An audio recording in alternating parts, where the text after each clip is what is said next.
Good evening and hello and welcome to a new episode of Nile TV Newsroom Live. I'm Raham Morsi, and if you're watching the show for the very first time, let me reintroduce you to what the show is all about. The show is composed of a number of different segments. First, we take a closer look at the world of politics. Next comes business and finance, and we learn more about what's happening in the world of technology sometimes, in addition to what's happening in the arts and cultural worlds, as well as a closer look at the world of sports. But first, we're going to take a short break and move on to the first segment, politics.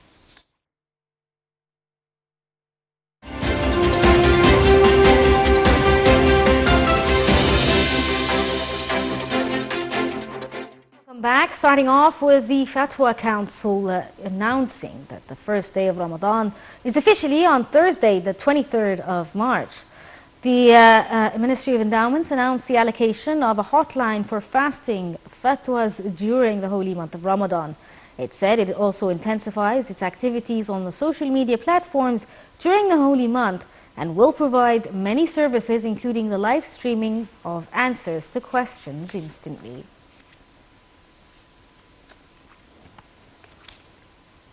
Foreign Minister Sameh Shoukry, the president of the COP27 climate conference, has stressed the importance of intensifying efforts to boost agreements and achieve more progress regarding the targets of the climate action. This came as Shoukry participated in the first meeting of a Copenhagen ministerial meeting on climate that is held under a joint Egyptian-Emirati chairmanship. Shoukry reviewed the most important achievements during the COP27 conference. Shoukry also presided over the session tackling the file of climate action, saying that this action is a cornerstone of efforts facing the climate challenges, especially in developing countries. At a press conference following the conclusion of the Copenhagen meetings, Shoukry said time is not a luxury with the escalation of the climate change repercussions.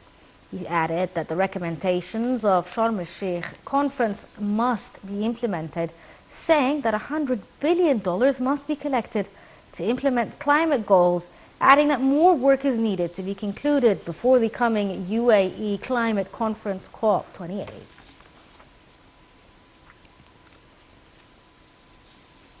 An official source said on Tuesday that Jordan said it had received assurances from Israel that the behavior of a top cabinet minister who spoke at a podium adorned with an Israeli flag that appeared to include Jordan did not represent their position.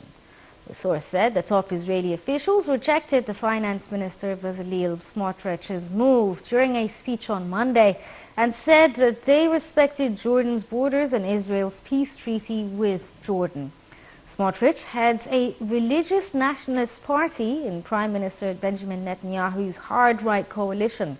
Amman late on Monday summoned the Israeli ambassador in Jordan and said Smotrich's move was a provocative act by an extremist and racist minister that violated international norms and Jordan's peace treaty with Israel.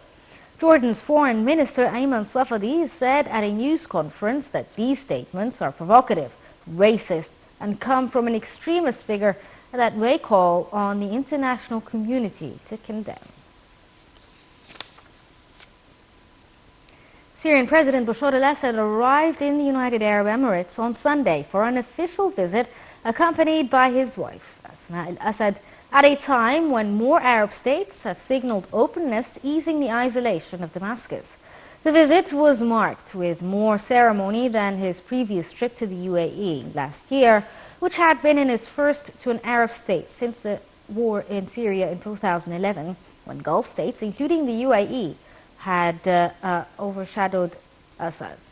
State media said he was met by the President Sheikh Mohammed bin Zayed Al Nahyan upon arrival in Abu Dhabi on Sunday and received a cannon salute as his convoy entered the royal palace. Assad's plane was greeted by Emirati fighter jets. The UAE, a U.S. ally, has led a shift in the Middle East towards reviving ties with Assad, who held talks in Oman last month on his first foreign trip since the devastating earthquake hit Syria and Turkey, and visited Russia earlier this month. Saudi Arabia, Qatar, and to a lesser extent the UAE once backed rebels against Assad. But Abu Dhabi has rebuilt ties with Damascus in recent years despite U.S. objections as it looks to counter the influence of Iran, which along with Russia helped Assad turn the tide against his opponents. Regional powerhouse Saudi Arabia, which recently reached an agreement with Iran to restore bilateral ties, has opened the door for possible dialogue with Damascus, especially on humanitarian issues, saying Arab consensus was building that isolating Syria was not working. Qatar has voiced opposition to any moves towards rehabilitating or normalizing ties with Assad, citing the government's conflict and the need to see progress towards a political solution.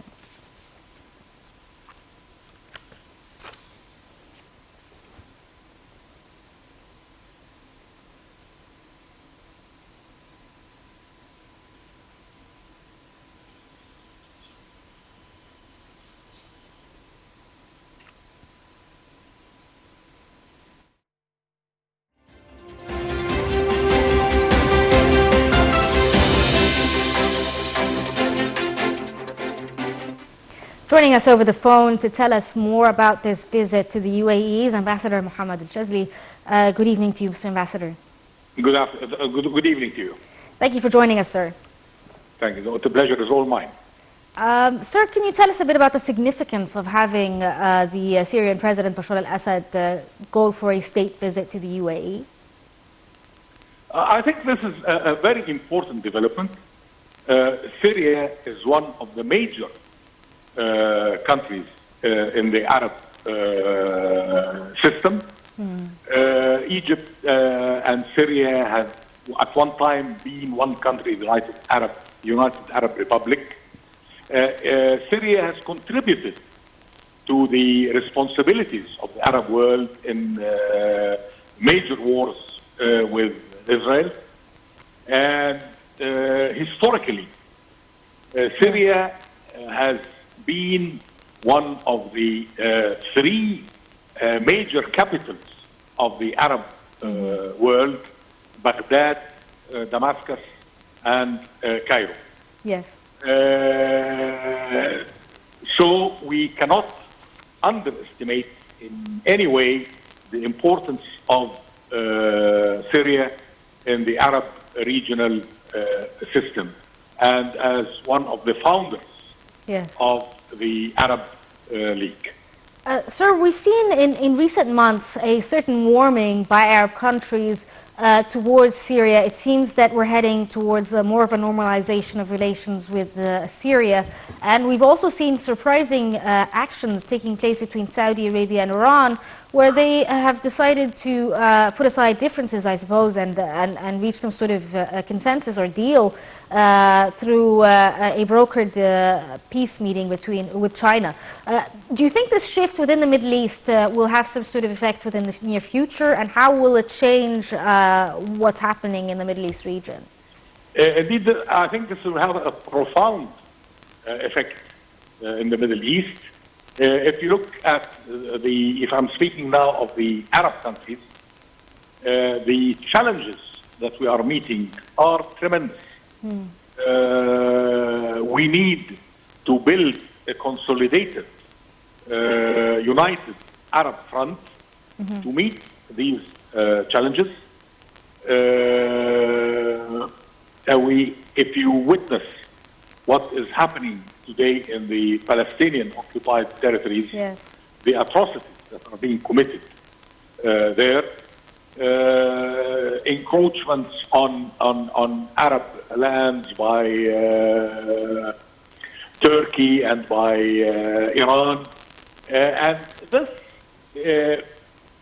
these encroachments, especially with vis-a-vis Iran and Turkey, they could be solved amicably by realizing the challenges we are all meeting. A confrontation with Iran, I don't think it is in the interest of anybody. And once we have seen the rapprochement between Saudi Arabia and Iran, we have seen yesterday exchange of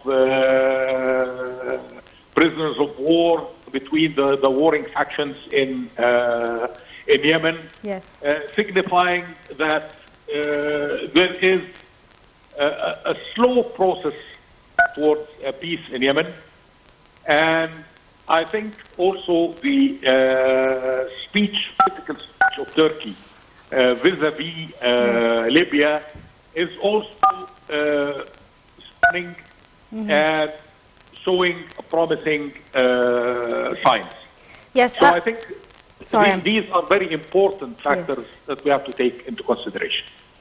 Sir, when you read news reports about what's happening right now in the Middle East region, the point of having the normalization of relations between Iran and Saudi Arabia, in addition to the Arab world with Syria, is basically to find some sort of stabilization for the region.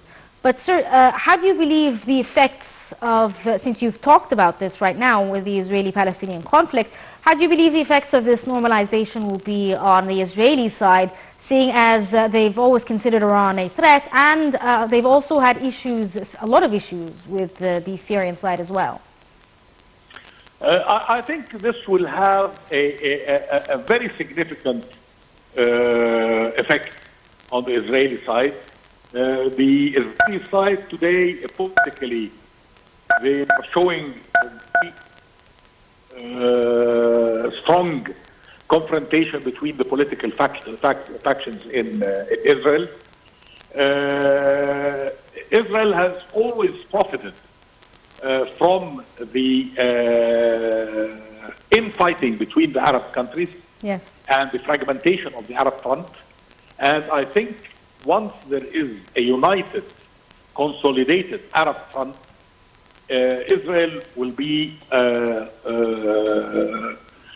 marginalized in the Middle East and will not have the chance to act as it has been acting for the last 75 years. So, sir, do you think that this sort of normalization or this sort of unity, as you put it, could possibly pressure the Israeli side to the negotiation table to find some sort of, to go back to the two-state solution with the Palestinian side, like we've seen recently in Sharm el-Sheikh, where they came together, the Palestinians and Israeli, to hold a ceasefire? Do you think that will go further into looking into a two-state solution more aggressively? I think, you know, what Israel dreads most is a consolidated Arab front. This is the only way to pressure Israel to stop its barbaric behavior and its aggression, not only in the Palestinian territories, but within the whole of the Middle East. Okay, Ambassador Mohammed Shazli, thank you so much for joining us over the phone. And we're going to take a short break and move on with the rest of the episode.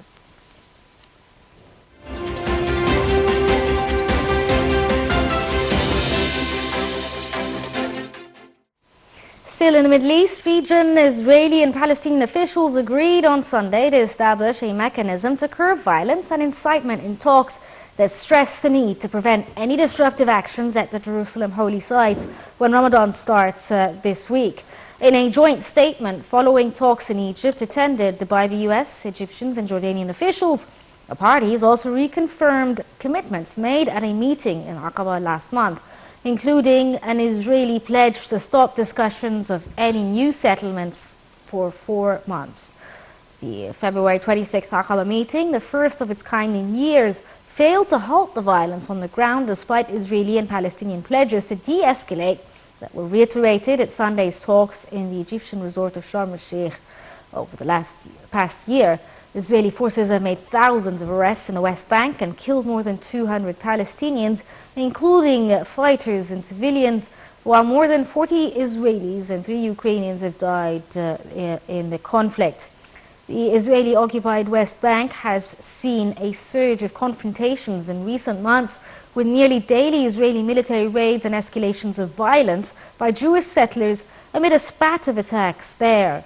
At Sunday's talks, Israeli and Palestinian officials agreed to establish a mechanism to curb and counter violence, incitement and inflammatory statements and actions, which would report to a new meeting in Sharm el-Sheikh in April. Parties to the talks also emphasized the necessity of both Israelis and Palestinians to actively prevent any action that would disrupt the sanctity of Jerusalem's holy sites during the Muslim holy month of Ramadan. The Palestinians aim to establish an independent state in the West Bank and the Gaza Strip, with East Jerusalem as its capital, territories Israel captured in the 1967 war. The White House had welcomed the understanding reached Sunday.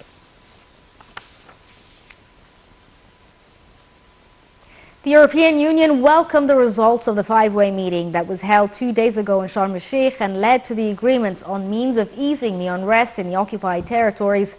And the EU statement hailed the role of Egypt and Jordan and the United States in supporting calming efforts, backing what has been agreed on between the Palestinian and Israeli sides. The statement stressed that direct and continuous dialogue between the two sides will be decisive, welcoming the commitment to continuing talks next April in Sharm el-Sheikh.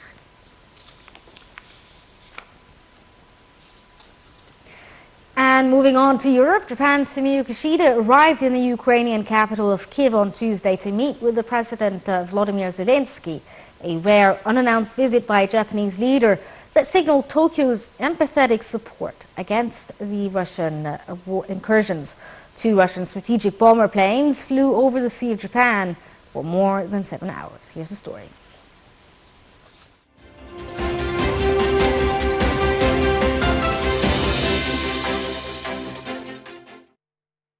President Vladimir Putin and Chinese leader Xi Jinping discussed Beijing's proposal for a ceasefire in Ukraine in talks in Moscow, while displaying a warm friendship forged on mutual rivalry with the West.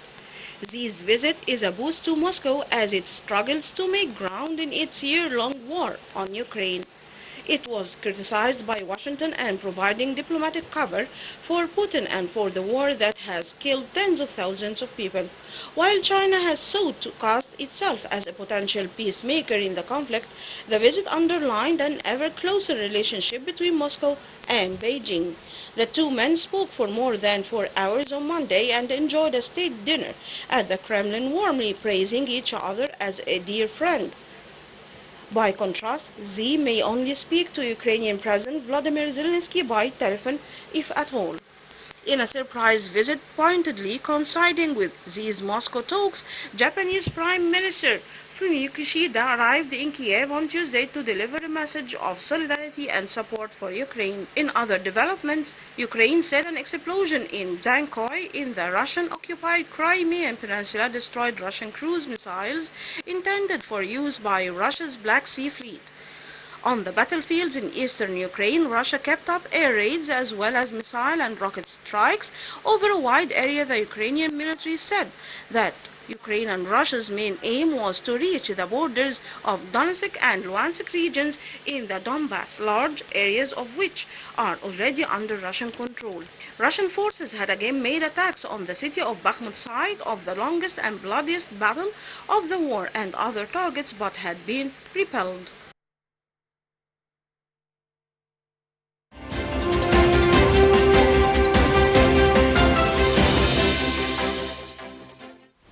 The Kremlin said on Tuesday that Russian President Vladimir Putin and Chinese leader Xi Jinping had held a thorough exchange of views during their first day of talks and had discussed Beijing's peace plans for Ukraine as Xi Jinping visited the Russian state.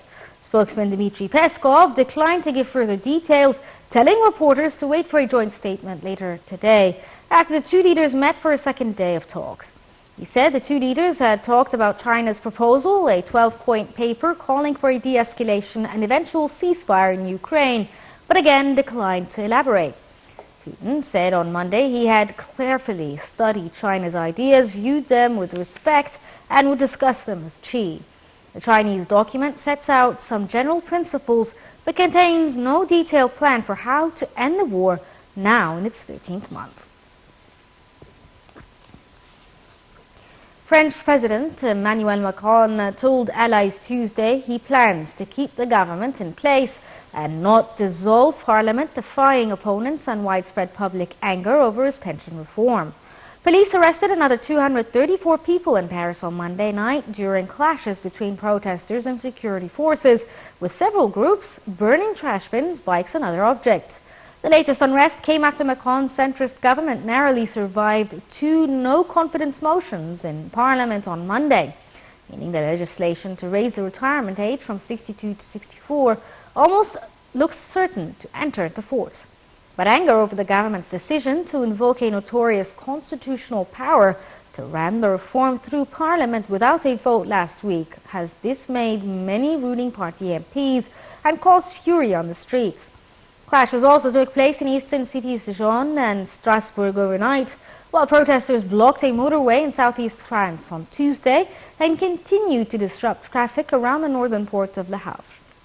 Macron's office announced that the president would break his silence on Wednesday and give a live television interview.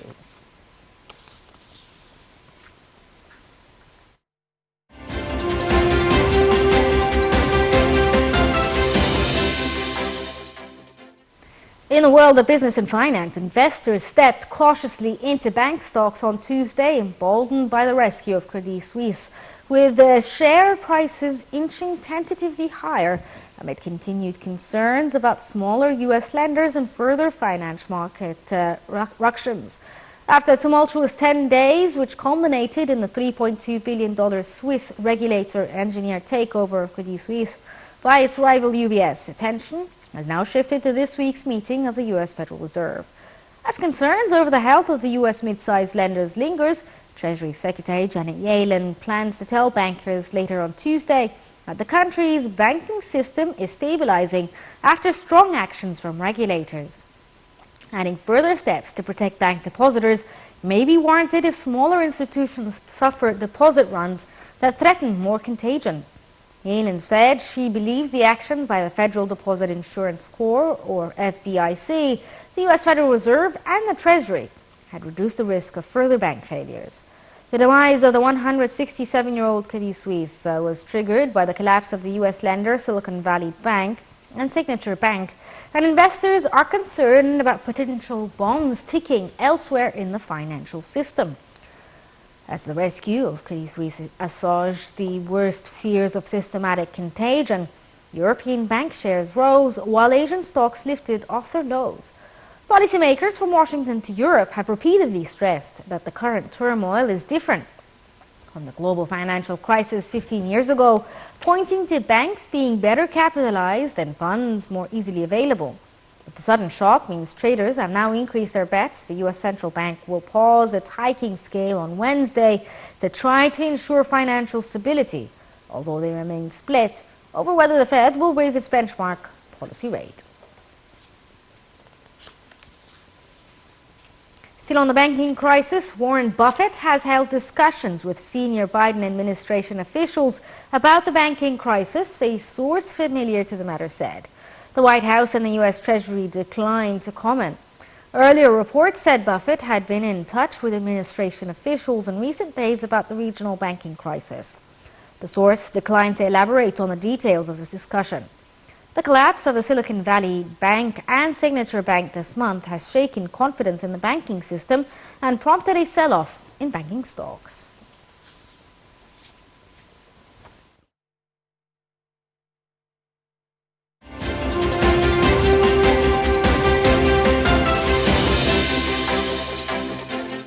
To join us over the phone to tell us more about the banking crisis is Dr. Mohammed Roujdi, Professor of Economy at Cairo University. Good evening to you, sir. Hello, good evening for you and our audience. Sir, what's your take on what's happening when it comes to the banking crisis? Are we going to see a repeat of the 2008 financial crisis? Actually, the banking crisis has come down after the recent collapse of Silicon Valley Bank and Signature Bank. The President Biden has sought to reassure investors and depositors that the global banking system is safe, as financial stocks have lost billions of dollars in value since the collapse of the two mid-sized U.S. lenders over the past week. Earlier this week promised Americans that their deposits are safe. I believe the crisis nowadays is totally different from the last financial crisis, as far as I recall, in 2008. And I believe that there are a lot of challenges. Especially, it was the largest collapse since Washington Mutual failed during the financial crisis of 2008. Actually, the bank on Friday, as far as I recall, the bank's parent, SVB Financial Group, said it had failed for the reorganization under Chapter 11 bankruptcy protection. Large U.S. banks injected, as you know, and our audience, as far as I recall, like $30 billion in deposits into First Republic Bank a day earlier, swooping in to rescue the mid-sized lender caught up in the crisis triggered by the collapse of SVB and Signature Bank. Yes. The deal was put together by power brokers, including, as far as I call, U.S. Treasury, Secretary Janet Yellen, Federal Reserve Chairman Jerome Powell, and JP Morgan Chase CEO. Earlier, the President Biden had called on Congress to give regulators greater power over the banking sector, including leveraging, as you know, and our audience. The leveraging is one of the most important things. Leveraging higher fines for managers, clawing back executive compensation, and bearing official form failed banks. Especially, Biden is asking Congress to give the FDIC greater authority to claw back compensation, including gains from stock sales from executives at failed banks like Silicon Valley and Signature Bank. A lot of things. And yes. Sir, we've also seen, due to the banking crisis, spiraling out of control, a meltdown, I suppose, of stock exchanges across the world. And it has stabilized recently, but do you expect it to go back to the trend of losses? Excuse me? After the fallout when it came to the SVB, we have seen banking systems, or rather stock exchanges, lose significant amounts of money due to the SVB banking crisis. Do you expect this trend to continue? In my humble opinion, a lot of countries and economies are fearing from the domino effect, actually. And this is one of the most crucial things, as you know, and our audience. There's a panic nowadays. A lot of investors and a lot of depositors and globally, they are fearing that from bankruptcy, especially nowadays we have a lot of global challenges. As you know, and our audience, the global inflation wave, especially in USA and a lot of countries that reached, as far as I recall, 9% in USA. That followed a lot of that led to the Federal increase the interest rate a lot of times, several times in this year to cope with the inflation rate. Actually, in a lot of countries, a lot of banks are trying to give positive signals to their depositors that their money are safe and they can keep their money at banks because the monetary system is depending on banks, and a lot of banks, they are trying to let the depositors calm down and ensure that their money in the safest place. Yes. Sir, do you expect, there was talk about the Federal Reserve not increasing the basis points in the Federal Reserve, which was expected for tomorrow. Do you think this is going to be the case? They're going to halt the increase for the time being until the banking crisis issue is resolved? In my humble opinion, the increase in interest rate mainly is related to the inflation, the CPI mainly, the consumer price index, which is it's the prices of commodities is increasing, and there's a correlation between the increasing in interest rate and increases in price in commodities prices, which is I believe it will lead to an increase in another increase in the Federal Reserve rate, the federal rate. Okay, we're going to find out about this, I guess, tomorrow and see what's going to happen. Dr. Mohammed Rushdi, Professor of Economy at Cairo University, thank you so much for joining us over the phone and highlighting the issue with the banking crisis. We're going to take a short break and move on with the rest of the episode.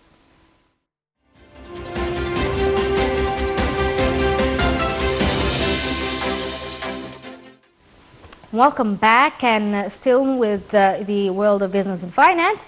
Tunisia on Tuesday dismissed an overblown concern of looming economic or social collapse after the EU's top diplomat warned of a very, very dangerous situation in the North African country. European Union Foreign Policy Chief Josep Borrell had warned Monday that if Tunisia collapses economically or socially in a situation where new flows of migrants will come to Europe, an EU delegation arrived in Tunisia on Tuesday to examine the political and socio-economic situation and discuss cooperation over irregular migration.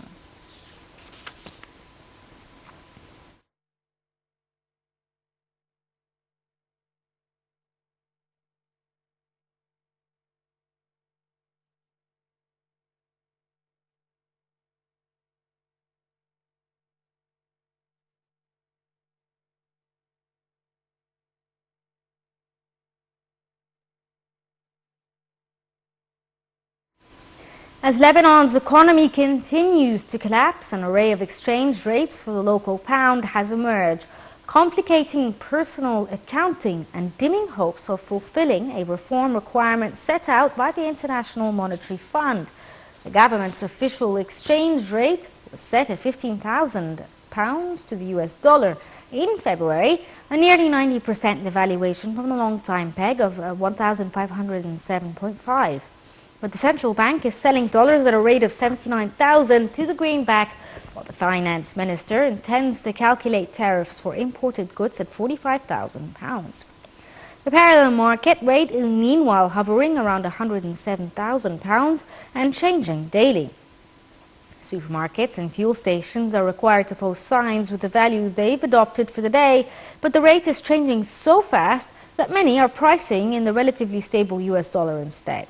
To solve the exchange rate confusion, the government needs to implement one unified rate.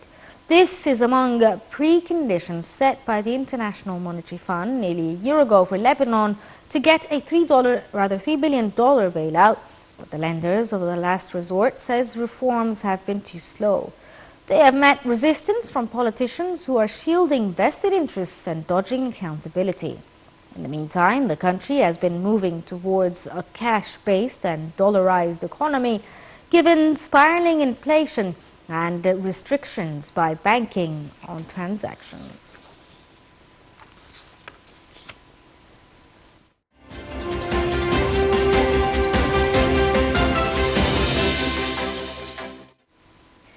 And in the world of the arts and culture, President Abdel Fattah al-Sisi met Prime Minister Mustafa Madbouli, Minister of Finance Mohammed Ma'it, Minister of Civil Aviation Lieutenant General Mohammed Abbas, and the Minister of Tourism and Antiquities Ahmed Isa on Tuesday.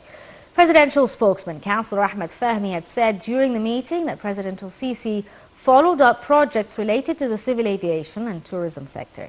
The meeting discussed the executive status and efforts to develop the civil aviation sector and enhance tourism attraction to Egypt in order to increase revenues and achieve sustainable development. President al-Sisi directed to continue work to improve tourism in all aspects through enhancing integration between tourism and aviation sectors to maximize the added value of tourism and cultural potentials available. In addition to increasing the benefits of airport infrastructure, hotels and tourist destinations that have been built and modernized throughout the nation. Still in Egypt, even after so many years, the world has never let go of the splendor and marvel of the Giza pyramids. Rising high above the desert sands, an iconic site is listed once again on Time's 2023 World's Greatest Places to Visit, along with the historically rich site of Saqqara. Out of the 50 others, the 2 destinations were deemed worthy of visit, according to a network of international correspondents to the Time magazine.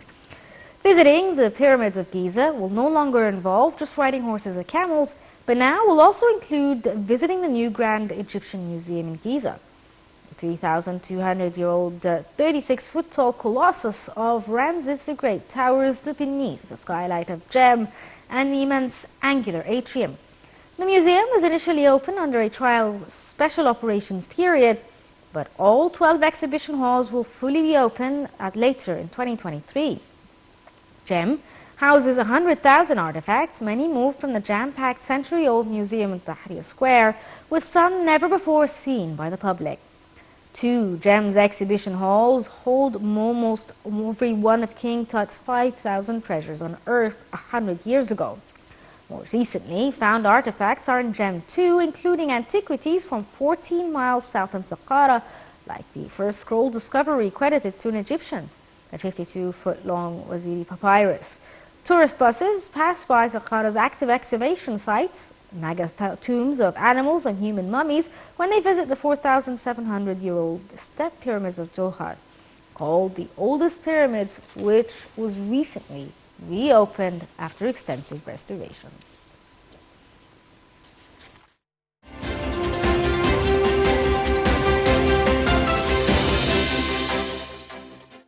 Moving on to sports, Paris Saint-Germain forward Kylian Mbappe has been named France captain to succeed Hugo Lloris, according to French media reports. French sports daily L'Equipe reported that Mbappe had accepted the captaincy after speaking with coach Didier Deschamps. Mbappe, who's 24, had been touted as one of the candidates for the role since goalkeeper Lloris retired from international football in January, weeks after leading France to a second straight World Cup final where they were beaten by Argentina. Mbappe has been capped 66 times and played a key role in their successful 2018 World Cup campaign, as well as their runners-up finish in 2022. Sevilla fired coach Jorge Sampaoli on Tuesday, with the Liga club sitting 2 points above relegation zone. Sevilla have lost 4 of their last 7 games and include a 6-1 humbling by Atletico Madrid. Although they are through to the Europa League quarterfinals, they sit 14th in the Liga on 28 points with 12 games left following Sunday's 2-0 loss at Getafe. Argentine Sampaoli also coached Sevilla in 2016-2017 season and managed the Argentina national team from 17 to 18. Sevilla are record 6-time Europa League winners and next face Manchester United. Their first La Liga game after the international break is at 15th place Cadiz on April 1st. Zach Levine scored 26 points. DeMar Rosen had 25, and the Chicago Bulls defeated Joel Embiid and the Philadelphia 76ers 109-105 in double overtime Monday night to snap their 8-game winning streak. Here's the story. Zach LaVine scored 26 points, DeMar DeRozan added 25, and the Chicago Bulls outlasted the host Philadelphia 76ers 109-105 in double overtime on Monday. Nikola Vucevic added 21 points and 12 rebounds for the Bulls, who won their 3rd in a row. Kobe White scored 11 points and Derrick Jones Jr. had 10 for the Bulls, who closed the game on an 8-0 run in the final 2:37.